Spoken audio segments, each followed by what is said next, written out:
चलो एक बार फिर से हम लोग बिहार बोर्ड मैट्रिक परीक्षा 2027 के लिए प्रकाश के अपवर्तन में लेक्चर नंबर 3 है ना।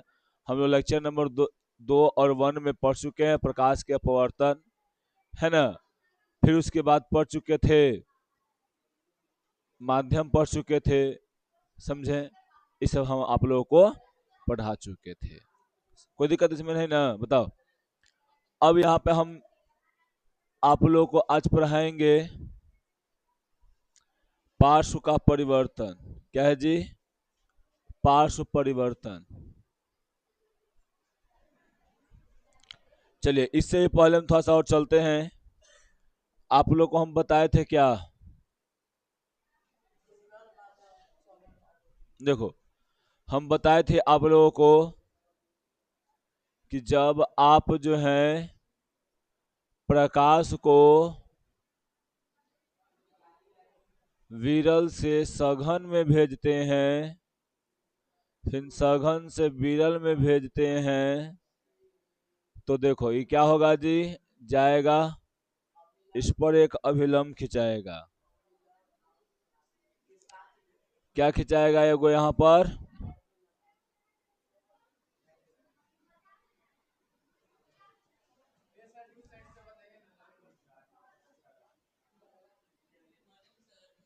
पर एगो अभिलंब खिंचाएगा। और इस कैसे जाएगा जी? यहाँ पर अभिलंब की ओर झुक के जाएगा, है कि ना। यहाँ पे भी एगो अभिलंब खिंचाएगा, ठीक है। और ये क्या करेगा जी? अभिलंब से दूर होके जाएगा, है कि ना, बताओ। कोई यहाँ पर दिक्कत? कोई यहाँ पर दिक्कत? यहाँ पर हम ऐसे आप लोगों को बता चुके हैं ना। बोलो छोटी सुहानी, ये बता चुके हैं ना, इसमें कोई दिक्कत नहीं ना, ठीक। तो इस अब देखो उसके बाद इसी में हम लोगों को क्या देखना है जी? पार्श्व का परिवर्तन देखना है। इसी में क्या देखना है जी? पार्श्व का परिवर्तन। जैसे में देखो पहले पार्श्व परिवर्तन है ना, एक सेकेंड, पार्श्व परिवर्तन है, पार्श्व परिवर्तन तो उसमें था, है ना। ये पार्श्व विस्थापन है, विस्थापन,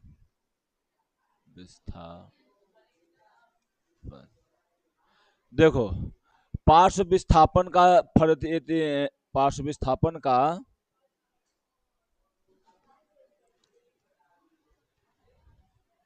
पार्श्विक क्या था जी? यहाँ पे पार्श्विक था ना, पार्श्विक पार्श्विक पार्श्विक विस्थापन, पार्श्विक विस्थापन। देखो पार्श्विक विस्थापन का डिफिनीशन पहले देख लो।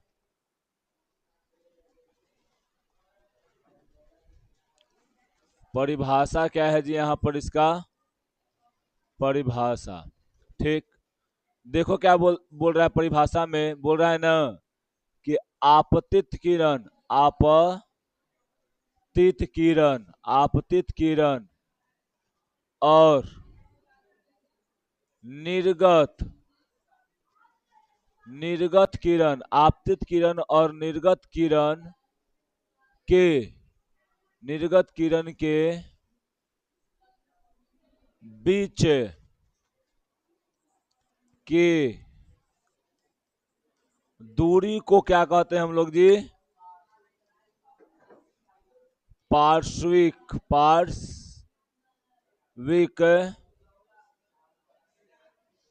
विस्थापन कहते हैं, विस्थापन।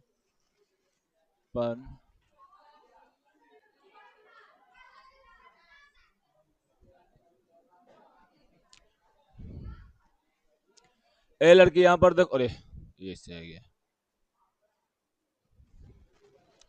देखो यहाँ पे ये वाला कौन सा किरण है? आपतित किरण, है ना। ये वाला आपतित किरण है। ये वाला कौन सा किरण है? अपवर्तित किरण।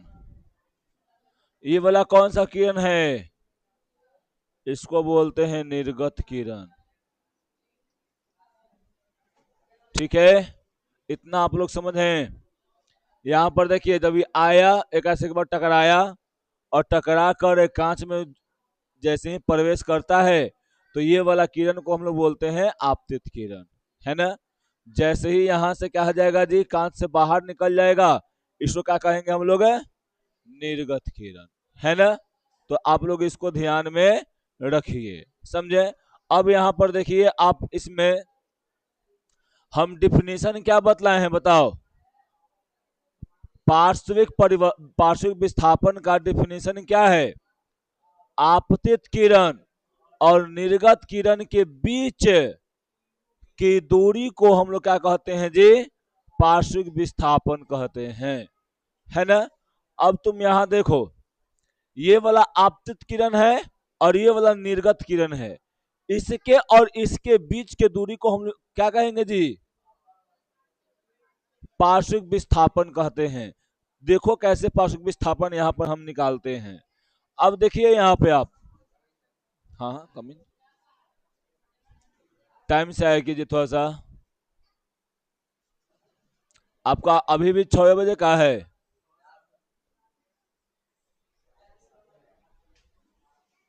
बात सही तू बोला, 6 बजे तू नहीं बोला, 6:30 में है ना।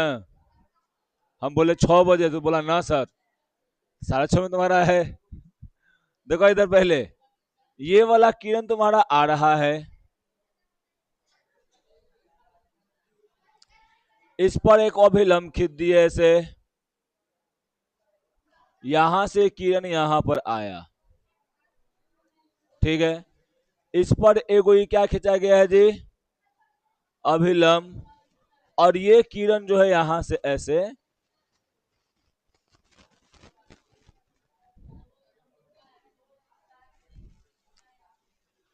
यानी यहां बोल सकते हैं कहां से जी, कि यहां से इसको से हल्का सा या मुड़ के ऐसे निकल जाता है ना।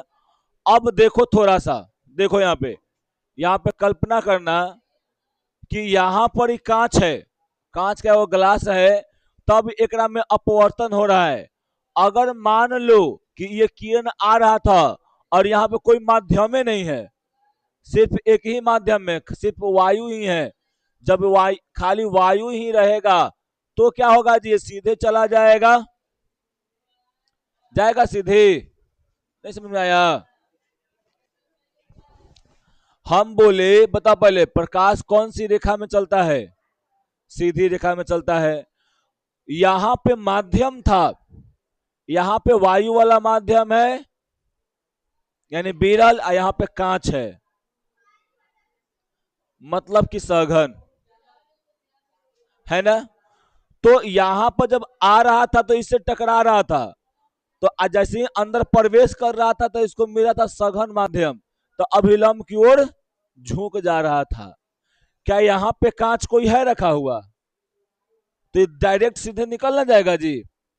प्रकाश की किरण सीधी रेखा में चलती है, जब वो सीधी रेखा में चलती है तब वो आराम से यहां पर सीधा क्या कर जाएगा जी? यहां पर ये निकल जाएगा, इसमें कहीं भी बीच में नहीं रुकेगा। क्यों नहीं रुकेगा? क्योंकि माध्यम सेम है।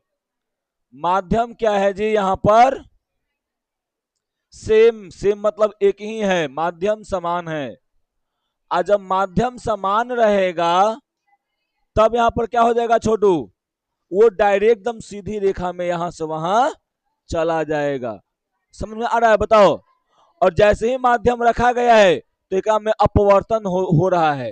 तो देखो, तो ये वाला किरण अगर माध्यम नहीं रहता तो ये वाला किरण क्या होता है जी? यहां से डायरेक्ट यहां पर ऐसे करके ये चला आता। अगर माध्यम नहीं रहता, अगर माध्यम नहीं रहता तो क्या करता जी? ये डायरेक्ट ऐसे ही चला जाता, एकदम सीधी रेखा में, ठीक है।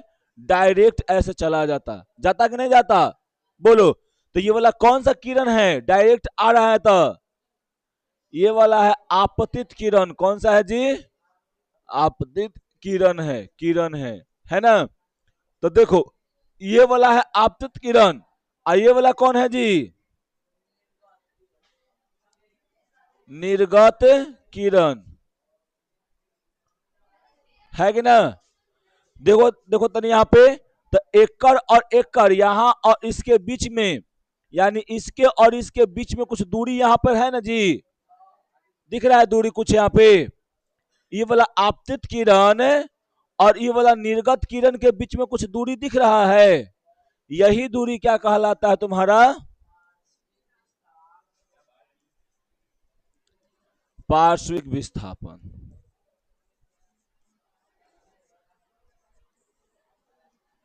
बस हो गया, ठीक है। ये आता है आप लोग का 2 नंबर में, कितने नंबर में आता है जी, 2 नंबर में। कहां टेढ़ा है, अरे देखो ये वाला कांच रखे हुए थे, यहां माने है ना कि अगर कांच नहीं रहता तो प्रकाश सीधी रेखा में जाता, ठीक। तो वही सीधा रेखा में यहां पर देखो डॉट डॉट लाइंस दिखा दिए हैं।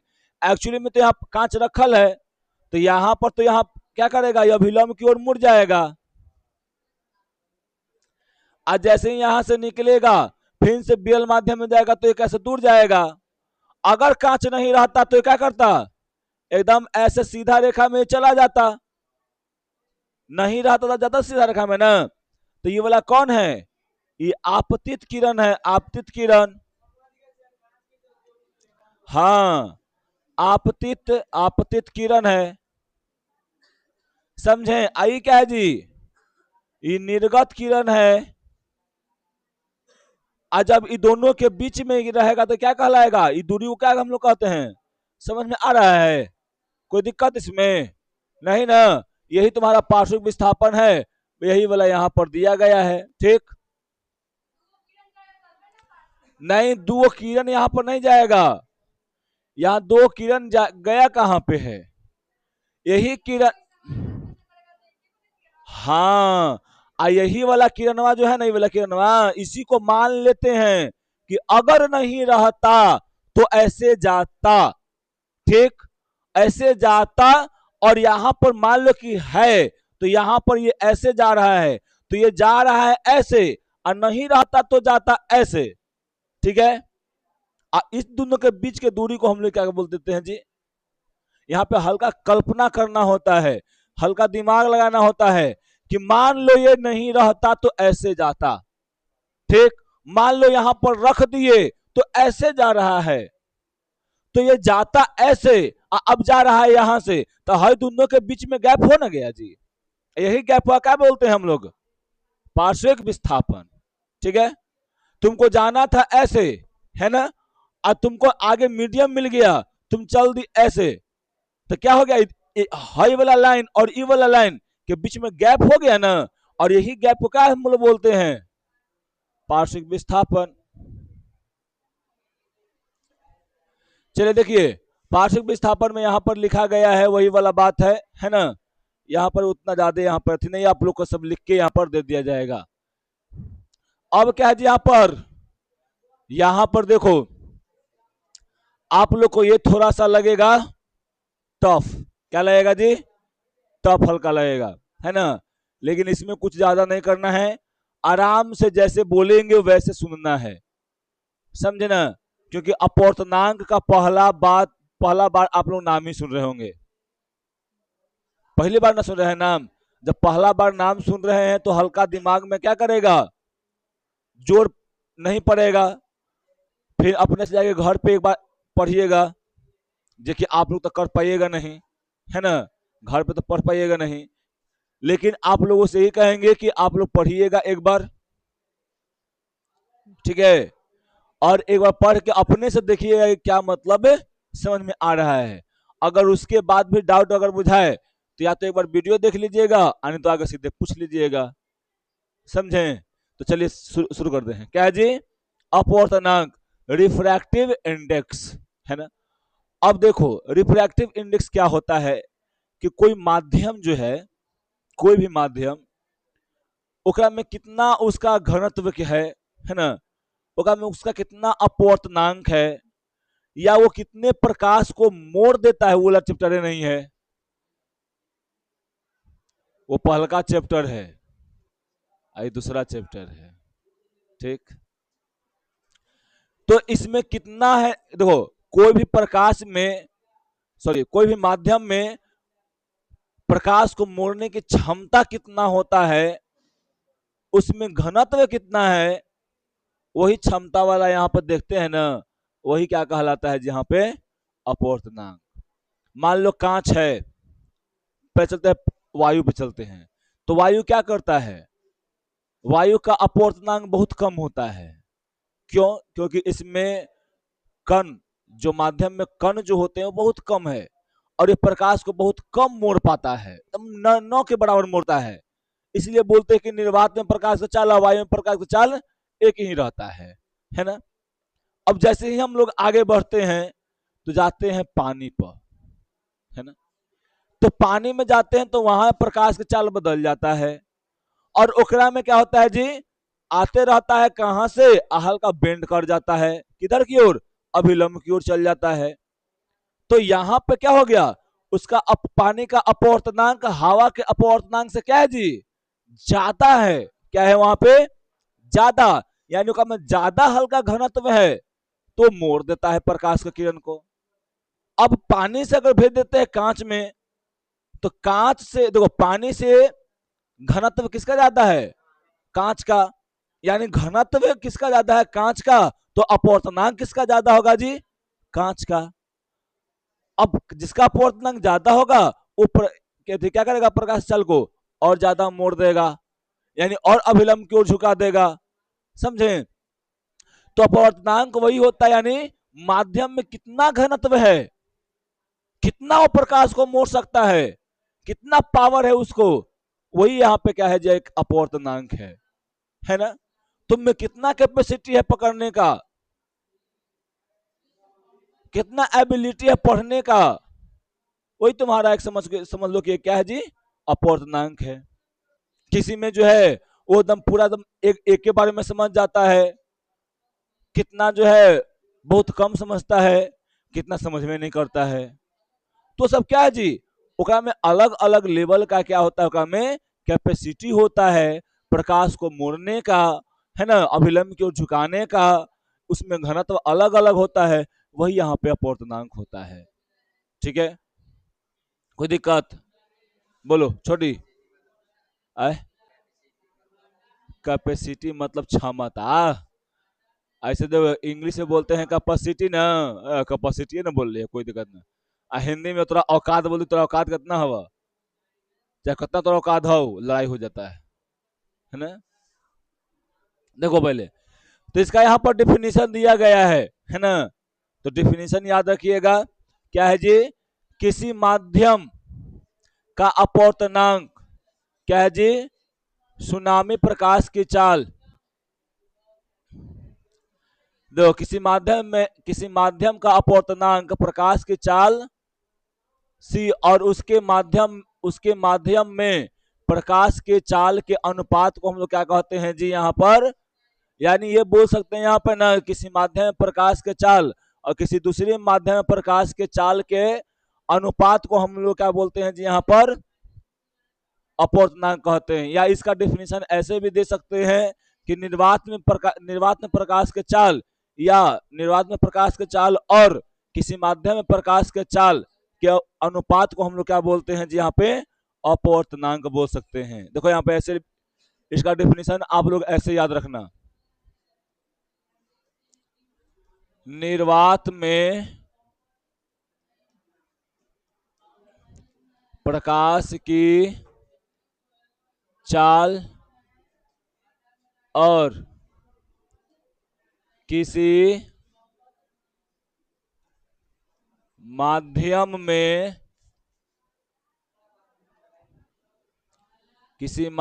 में प्रकाश की चाल के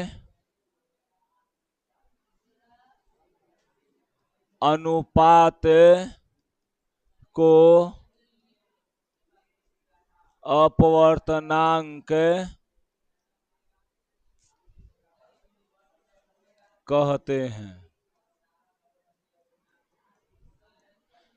याद रहेगा ना? निर्वात में प्रकाश की चाल और क्या है जी, यहाँ पे किसी माध्यम में प्रकाश के चाल के अनुपात को क्या कहते हैं? एकदम ये हल्का है ना? अपवर्तनांक को हम लोग क्या करते हैं जी? अपवर्तनांक को म्यू से सूचित, अपवर्तनांक किससे सूचित करते हैं जी? म्यू से। म्यू म्यू देखो, यू को लिख दो और यहां पर ऐसे कर दो, ये क्या हो गया? म्यू, है ना? सुना तो पहले, हम लोग क्या किसको से सूचित करते हैं जी? म्यू से, है ना? ऐसे लिख दिया जाए तो क्या हो जाएगा? म्यू। ऐसे लिख दिया जाएगा तो, ऐसे लिख दिया जाएगा, ठीक हो गया। यहाँ पे बोलो, कोई दिक्कत नहीं ना यहाँ पे? हाँ, तो वही तो बहुत सारा चीज है यहाँ, पहला बार आप सुनिएगा, ठीक है? अब इस समझ में आया ना? इसका देखिए, आप याद रखिएगा, प्रकाश के चाल को, निर्वात में प्रकाश के चाल को किससे सूचित करते हैं? म्यू से नहीं, ये तो अपवर्तनांक को करते हैं इससे ना। हाँ, निर्वात में प्रकाश की चाल बराबर सी, ठीक है? किसी माध्यम में प्रकाश के चाल बराबर सी एम। ए लकड़ी क्या हो जाएगा जी यहाँ पर? C M. अभी हम क्या पढ़ाए हैं? अभी बताओ कि निर्वात में प्रकाश के चाल अब बटा में क्या होना चाहिए? माध्यम में प्रकाश की चाल। यानी हम लोग अगर इसका फॉर्मूला लिखे तो फॉर्मूला ऐसे लिख सकते हैं, अपवर्तनांक बराबर क्या हो जाएगा जी? निर्वात में प्रकाश की चाल बटा में किसमें? किसी माध्यम में प्रकाश की चाल। सिया माथा खुद आ रही है, नहीं का समझ में आ रहा है? किसी माध्यम में प्रकाश की चाल। बेताल कहीं के देखो इधर, अब बताओ इसको किसे सूचित करते हैं? म्यू से। यहां पर क्या? सी बटा में सी एम, ठीक है? ये आप लोग याद रखिएगा, यहां पे आप लोग आराम से अपवर्तनांक निकाल सकते हैं, समझें? जिसका अपवर्तनांक निकालने के लिए रहेगा, निर्वात में प्रकाश के चाल रखो और किसी माध्यम प्रकाश के चाल रखो, आराम से उसका निकल जाएगा, समझी? अब बताओ किसका निकालना है, एक आध बता दो। सबसे बढ़िया कांच के निकालते हैं, फटाक से निकल जाएगा। अरे कट जाएगा फटाक से, काटे वाला दिखाओ। निर्वात में कितना हो जाएगा जी? 3 लाख हो जाएगा। इकाई दहाई सैकड़ा हजार 10,000 लाख किलोमीटर पर आवर, पर सेकेंड ना, सॉरी सेकेंड। कांच में कितना है होता है जी? 2 लाख। कई गो जीरो है जी? 5 गो किलोमीटर पर सेकेंड। देखो तनी, हाई वाला से हाई वाला कैंसिल, पांचों से पांचों कैंसिल, ई वाला से कितना जी? यानी म्यू बराबर क्या हो जाएगा जी? किसमें? कांच मतलब ग्लास में कितना हो जाएगा? 1.5 यानी 1.5। यानी बताओ ग्लास यानी कांच का अपवर्तनांक कितना होता है? 1.5, है ना? देखिए आप लोग को यहाँ पर सब डाटा यहाँ पर देवल है, सब यहाँ पर डाटा क्या दे यहाँ पर है जी? दिया गया है। आप लोग को एक डाटा पूरा याद रखना है, समझें? ये डाटा कल हम आप लोग से सुनेंगे। ये टोटल डाटा क्या करेंगे जी, कल हम आप लोग सुनेंगे। क्या कांच का इका है, अलग अलग कांच का भी दिया गया है, समझें? तो ये वाला डाटा हम आप लोग से कल सुनेंगे और आप लोग को एकदम कंठस्थ याद होना चाहिए, है ना? कहीं से भी सुने एकदम फटाक से ना बताओ, अन्यथा झटाक से डंडा खाओ, ठीक है? कोई दिक्कत? याद हो जाएगा ना फलनिया? याद हो जाएगा ना? अपवर्तनांक समझ में आया? चेहरा पर दिख नहीं रहा है क्या? हाँ, ठोसो पदार्थ है कि तरलो पदार्थ सब है। छोटी, हमको नहीं समझ में तुमको आ रहा है कि तुम्हारे चेहरे पर दिख रहा है कि समझ में आ गया? सिया, अनु, न समझ में आया? अच्छा चलो इसका शांत इसका डिफिनीशन याद हुआ? निर्वात में प्रकाश की चाल और किसी माध्यम में प्रकाश के चाल, कोई भी माध्यम हो, निर्वात का मतलब समझती हो क्या? क्या नहीं, निर्वात का मतलब होता है जहां पे कोई माध्यम नहीं होता हो, जहां पे ना हवा हो ना कुछ भी हो, उसको निर्वात बोलते हैं। तो वहां प्रकाश के चाल कितना होता है? 3 लाख किलोमीटर प्रति सेकेंड। तो वहां प्रकाश के चाल और कोई माध्यम में, जैसे में कांच में, पानी में, इस सब में माध्यम के चाल को हम लोग क्या बोलते हैं? उसके उसी का अनुपात निकालते हैं, उसी के अनुपात को हम लोग क्या बोलते हैं जी? यहाँ पर अपवर्तनांक। जैसे में देखो यहाँ पे हम लिखे हैं निर्वात में प्रकाश के चाल, अब बटा में क्या हो जाएगा? यानी किसी माध्यम में प्रकाश के चाल, ये अनुपात निकल गया है, तो इसको हम लोग क्या बोलते हैं बताओ? अपवर्तनांक। यहां पर देखो अपवर्तनांक को हम लोग निर्वात में किससे सूचित करते हैं जी? सी से। और यहां पर किसी माध्यम में क्या बोल दिए? एम क्यों लिखे हैं? एम का मतलब होता है मीडियम। मीडियम मतलब क्या? माध्यम, है ना? तो यहाँ पे निर्वात यानी सी हो गया।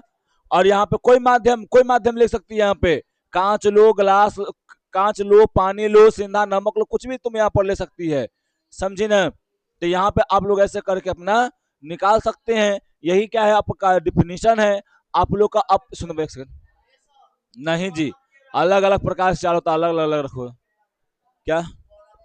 तो बर्फ के ऊपर निकालना पड़ेगा ना, तो निकालना ना, अपने आगे बनवाएंगे ना, तो बनवाएंगे तो निकाल लेना।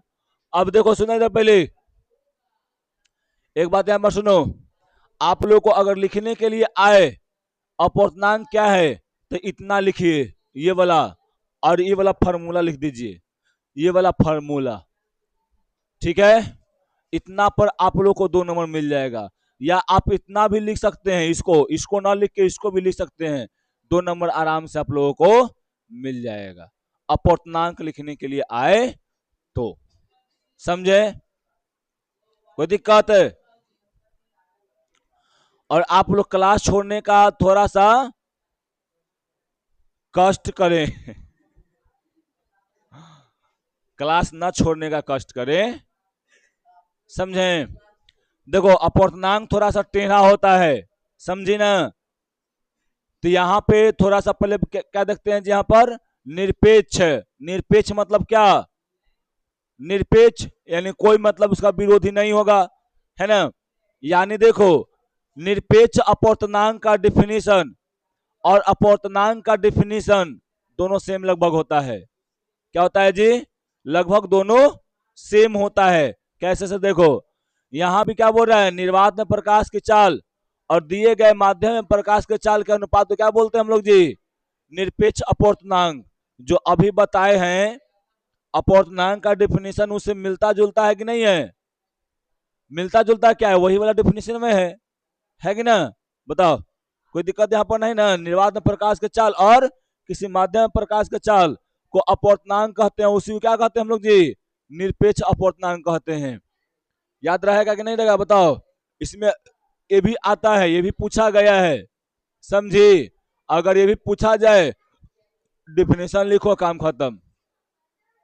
ठीक, अगर तुमको यहाँ पे फॉर्मूला लिखना है तो फॉर्मूला लिख दो, म्यू बराबर कितना, सी बटा में सी एम, हो गए, काम खत्म। दोनों दम एब्सोल्युटली एक है, नाम है एब्सोल्यूट, समझा? नहीं दूसरे कैसे, दोनों ही बोलो कि एक ही है। ठीक है, अब देखो यहाँ पर चेंजिंग होता है, ये वाला में क्या होता है जी, चेंजिंग होता है हल्का सा, है ना? यहाँ पे आप लोग को थोड़ा टफ हो जाएगा, हल्का सा, ज्यादा लेवल नहीं है, हल्का सा। घर पे एक बार प्रैक्टिस कीजिएगा ना तो समझ में आ जाता है, लेकिन घर पे कीजिएगा प्रैक्टिस तब, अगर नहीं ढीला हेरिएगा ना तब नहीं होगा, समझे? मारेंगे बेतालवा कहीं के, इधर ना पढ़ा रहे हमरे, तो यहाँ इधर बोर्ड है तो ध्यान जाए, तो हमरा पर लिखल है कि इधर लिखल है, हाँ बैल कहीं के, सुने ऐ, जब हम तो देख रहा है तो तुम मेरा बोली से याद तुमको होगा, होगा ना? अब सही हो गया। देखो यहाँ पे सुनो, पहले याद रखना, ये भी ज्यादा भारी नहीं है, बशर्ते आप लोग हल्का अपना दिमाग यूज कीजिए, जिसके पास दिमाग है वो यूज करेगा। किसके पास दिमाग है जी, दिमाग किसके पास है, हाथ उठाओ, देखो सिया लवली उठाई हाथ की, मेरे पास है, तुम्हारे पास दिमाग नहीं है, आ तेरी के। अच्छा लड़का, लड़का के पास किसके किसके पास दिमाग है, कोई के पास नहीं है दिमाग जी, जा रे बेताल कहीं के, अरे इनमें दिमाग नहीं, इसमें के अंदर में है कि नहीं है, तो है तो हाथ उठाओ, ऐसे से करता तो हिलता नहीं है, नहीं हिलता है, तब नहीं तुम्हारे पास दिमाग है। देखो इधर, अपेक्षित अपवर्तनांक यानी इसी को बोलते हैं सापेक्ष अपवर्तनांक, क्या बोलते हैं जी, सापेक्ष अपवर्तनांक। दो माध्यमों के निरपेक्ष अपवर्तनांक के अनुपात को हम लोग क्या बोलते हैं जी, ये भी तो दम हल्का है, महा हल्का ही है। कैसे, अगर इसका देखो लिखने के लिए क्या तुम्हारा आता है, डिफिनीशन, क्या आता है जी, डिफिनीशन लिखने के लिए आता है, और डिफिनीशन में क्या इसका है कि दो निरपेक्ष अपवर्तनांकों के अनुपात को क्या बोलते हैं, क्या बोलते हैं जी, अपेक्षित अपवर्तनांक। तो ये याद नहीं हो जाएगा, याद है यहाँ पे ऐसे हो गया कि दो गो निरपेक्ष अपवर्तनांक के, दो गो निरपेक्ष अपवर्तनांक के आप अनुपात को हम लोग क्या बोलते हैं जी, अपेक्षित या सापेक्ष यहाँ क्या बोलते हैं, अपवर्तनांक बोलते हैं। कोई दिक्कत यहाँ पे, जैसे में देखो, यदि माध्यम 1 और माध्यम 2 के निरपेक्ष अपवर्तनांक क्या है जी, n2, यहाँ पर n1 n2 ना, n1 व n2 हो, तो माध्यम 2 का देखो माध्यम 2 का माध्यम 1 के सापेक्ष अपवर्तनांक का यहां पर क्या हो जाएगा जी, 2 1 हो जाएगा। देखो यहाँ पे क्या बोला ना, देखो यहाँ पे उलझना नहीं सा, हल्का सा दम दम हल्का है। क्या बोला यहाँ पे कि माध्यम 1 के लिए निरपेक्ष अपवर्तनांक कितना मान लिया जी, n2, सॉरी n1, माध्यम 1 के लिए क्या माना, n1, और माध्यम 2 के लिए क्या माना है, n2। ठीक है, माध्यम 1 के लिए निरपेक्ष अपवर्तनांक कितना माना है, n1, माध्यम 2 के लिए निरपेक्ष अपवर्तनांक कितना माना है, n2, क्या माना है जी, n2, यहां पर n2। अब तुमको निकालना क्या है बताओ, निकालना क्या है, अपेक्षित अपवर्तनांक, पढ़े क्या हो, दो, क्या पढ़े हो जी, दो निरपेक्ष अपवर्तनांक के अनुपात को, तो ये दोनों निरपेक्ष अपवर्तनांक न है जी, ठीक, तो दोनों निरपेक्ष अपवर्तनांक, तो क्या करोगे यहाँ पे, अपेक्षित अपवर्तनांक निकालना है, तो आप क्या कर दोगे, किसका निकालना है, माध्यम 1 का निकालना है कि माध्यम 2 का निकालना है, माध्यम 1 का निकालना है, तो यहाँ पर 1 लिखो, यहाँ पर 2 लिख दो, यहाँ पहले जिसका निकालना है उसका पहले लिख दो, और जिसका नहीं निकालना है उसका बाद में लिखो। और जिसका निकालना है क्या यहाँ पर जी है जी, जिसका निकालना है उसका ऊपरे रखो। किसका रखो जी? जिसका निकालना है उसको ऊपरे रखो, और जिसको से निकलवाना है उसको क्या रखो जी? यहाँ पर नीचे रखो। N2। अभी अपूर्णांक का क्या पढ़े हैं आप लोग? म्यू। यहाँ पर क्या हो जाएगा जी? म्यू। तो यहाँ पर 1 के लिए तो 1, और यहाँ पर 2 के लिए है तो 2। अगर यही आप लोग को इसका दूसरा का निकालना होगा, तो दूसरा का निकालना होगा तो क्या कर देंगे जी? तो N2 अब बटा में क्या हो जाएगा? यहाँ पर N1 हो जाएगा। यहाँ पर म्यू और यहाँ पर म्यू लिखो। यहाँ पर 2 है तो यहाँ पर 2 लिख दो, यहाँ पे 1 लिख दो। यही तो इसमें है, ज्यादा थोड़ी है। दिमाग थोड़ा सा खाली बिठाना है कि माध्यम 1 के लिए अपूर्णांक कितना, माध्यम 2 के लिए अपूर्णांक इतना। तो हम अभी डिफिनीशन पढ़े हैं कि दो निरपेक्ष अपूर्णांकों के अनुपात को क्या बोलते हैं? अपेक्षित अपूर्णांक। तो इसी का क्या निकालना पड़ेगा? अनुपात निकालना पड़ेगा। और अनुपात निकालने के लिए कब सीखते हैं आप लोग? 7वां 6ठा में सीखते हैं, है ना? अनुपात निकालने के लिए कब सीखते हैं? 6ठा 7वां में सीखते हैं आप लोग। तो इसका अनुपात निकालो। अनुपात कैसे निकलता है जी? ऊपर नीचे कर दो, बटा में भागा कर दो, आ जाता है यहाँ पे। तो यहाँ पर इसका जिसका निकालना है, इसका निकालना है तो इसको आगे रखो, अगर इसका निकालना है इसको पीछे रखो, जिसका निकालना है उसको ऊपर रखो, जिसका निकालना नहीं निकालना उसको नीचे रखो। यहाँ पर ऐसे करके आ जाता है।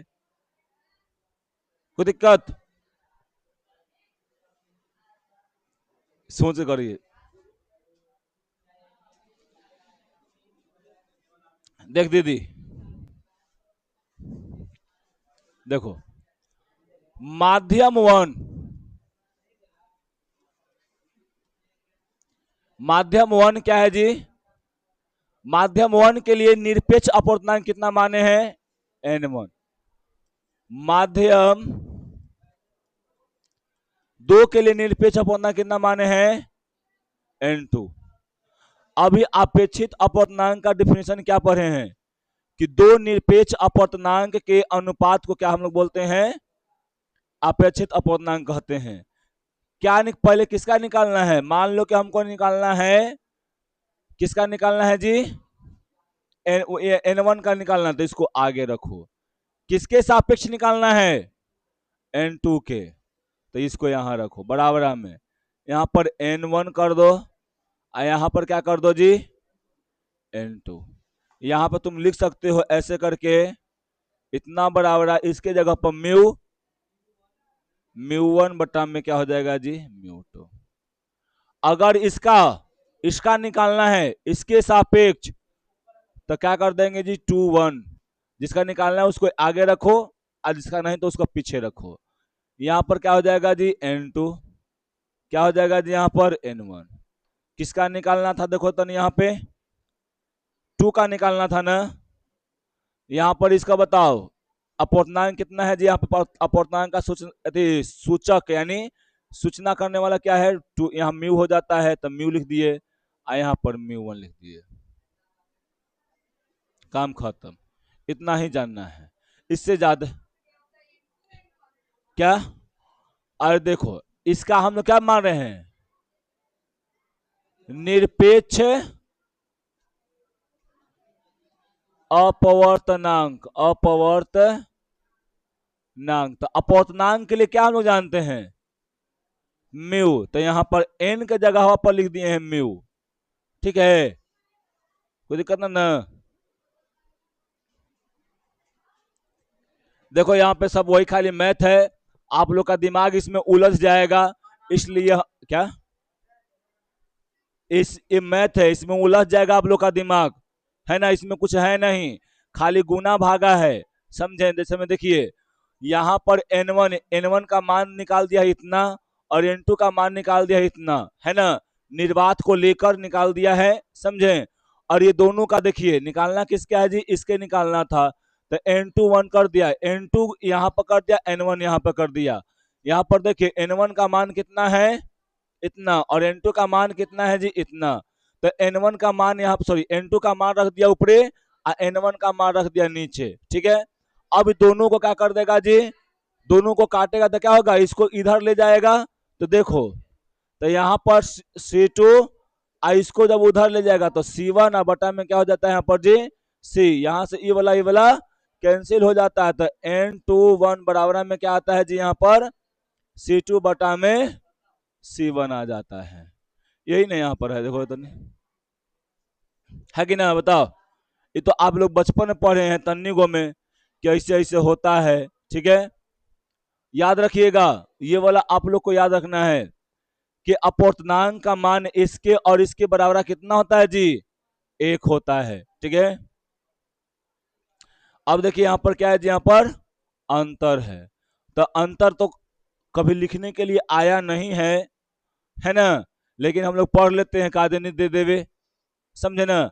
तो यहाँ पर याद रखिएगा, जब प्रकाश की किरण निर्वात या वायु में चलकर किसी माध्यम में प्रवेश करती है तो निर्वात के सापेक्ष उस माध्यम के अपूर्णांक को क्या कहते हैं जी, यहाँ पर निरपेक्ष अपूर्णांक कहते हैं, समझे ना।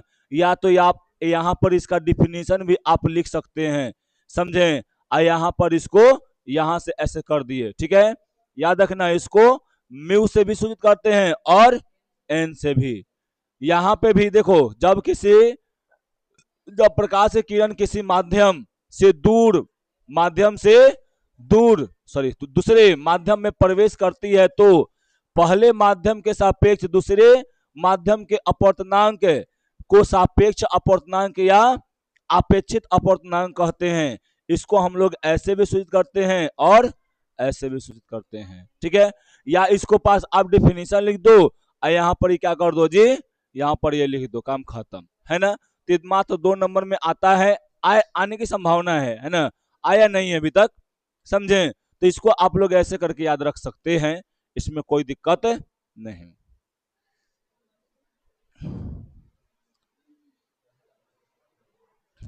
अब देखिए आज का ये लास्ट टॉपिक है, क्या है जी, अपवर्तन के नियम, है ना। पहले देखिए हम लोग पढ़े थे प्रकाश के प्रवर्तन में 2 नियम होता है, कौन कौन, शांत रहो शांत रहो शांत रहो, हम बोलो।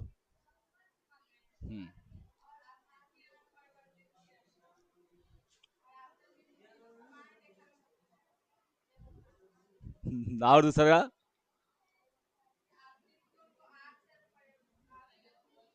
नहीं गलत, सुहानी बताएगी, बोलो सुहानी। परावर्तन का नियम और दूसर का,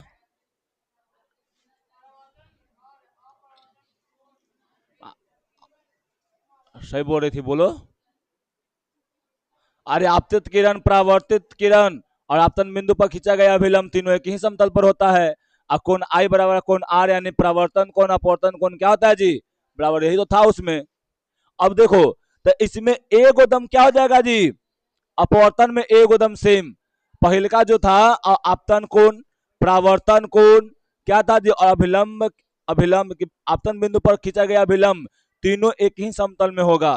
तो यहाँ भी वही होगा, देखो आपतित किरण आपतन बिंदु पर अभिलंब और अपवर्तित किरण, वहां पे परावर्तित किरण था, यहाँ पे क्या हो जाएगा जी, अपवर्तित किरण होगा, तीनों क्या होगा, एक ही समतल में होगा।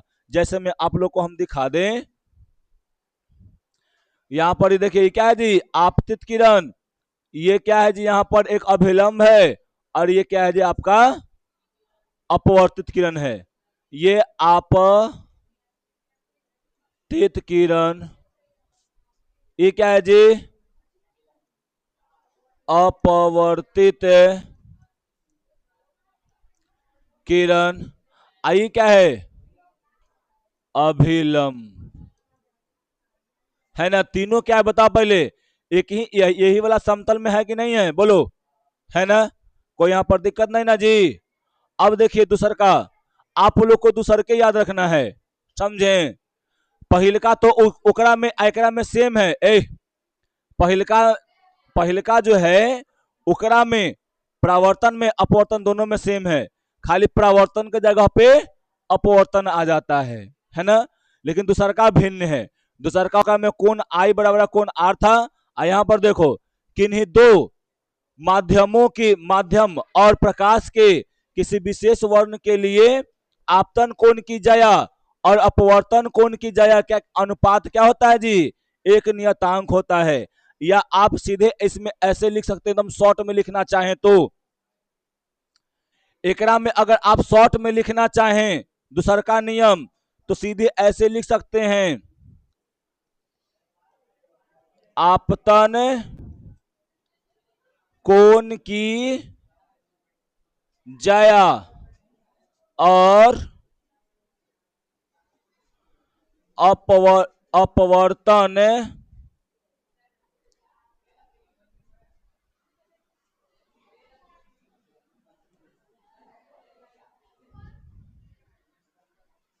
और क्या है जी? देखो इधर, अपवर्तन कोण की जया, अपवर्तन कोण की जया का अनुपात एक नियतांक क्या होता है जी? नियतांक होता है। मतलब क्या कि साइन आई बराबर क्या हो जाएगा जी? साइन आर इक्वल टू क्या हो जाएगा यहां पर? नियतांक। क्या हो जाएगा यहां पर जी? नियतांक। समझें? तो यही आप लोग को याद रखना है। आपतन कोण की जया और अपवर्तन कोण की जया का अनुपात क्या होगा दिए गए? नियतांक होगा। यानी साइन आई बटा में साइन आर इक्वल टू नियतांक। इसी को पता है एक और नियम बोलते हैं, इसी को हम लोग बोलते हैं स्नेल का नियम। क्या बोलते हैं जी? स्नेल का नियम। समझें? तो यहां से दो दो गो नियम याद हो गया। याद रखना कि अपवर्तन कोण के यानी अपवर्तन के दूसरा नियम को यानी आपतन कोण की जया और अपवर्तन कोण की जया को क्या बोलते हैं जी? स्नेल का नियम भी हम लोग कहते हैं। ये आप लोग याद रखिएगा। समझें? या सीधे बोल सकते हैं साइन आई बराबर साइन आर इक्वल टू नियतांक। ये भी आप लोग डायरेक्ट बोल के यहां पर निकल सकते हैं, है ना? कोई दिक्कत नहीं ना छोटी? अपवर्तन के दो गो नियम, पहला तो ये आप जान गए, और दूसर का अगर बोलना चाहें तो साइन आई बटा साइन आर इक्वल टू नियतांक बोल दो। इतना भी आप बोल के निकल सकते हो। नहीं तो आपतन कोण की जया और अपवर्तन कोण की जया इक्वल टू क्या होता है कि जी? कि अनुपात एगो नियतांक होता है। काम खत्म। इतना आप लोग बोल के क्या कर सकते हैं? निकल सकते हैं। ठीक है? तो आज के लिए इतना ही काफी है ना? कोई दिक्कत नहीं ना इसमें? बोलो।